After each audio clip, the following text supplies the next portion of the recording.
সকালবেলা বাড়ির লোক ঘুম থেকে টেনে এসে তুলে দিল। তো উঠেই চলে আসলাম আমি আমাদের সবজির বাগানে।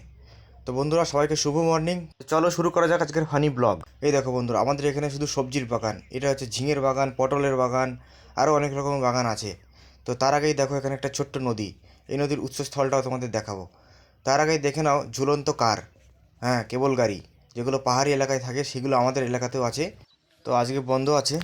তো তারপরেই দেখাবো তোমাদের সকালবেলা পাউরুটির মাঝখানে ভরে কামড় দিয়ে যেগুলো খাও, হ্যাঁ পিনাট বাটার, বাদাম গাছ বন্ধু এগুলো। এদিকে দেখো নদীর উৎসস্থল।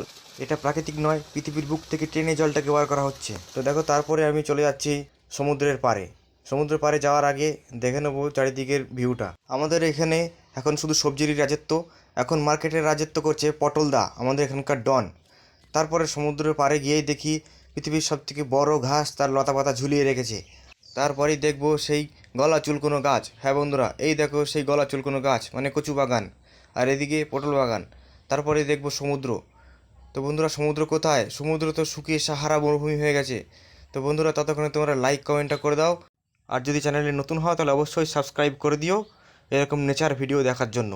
আর ভেবেছিলাম আজকে সূর্যোদয়টা দেখাবো, কিন্তু বন্ধুরা হবে না, কারণ মেঘদা সূর্যোদয়কে ঢেকে দিয়েছে। তো চলো, কোনো ব্যাপার না, অন্য একদিন দেখাবো। আজকের মতো ফানি ব্লগ এখানেই সমাপ্ত।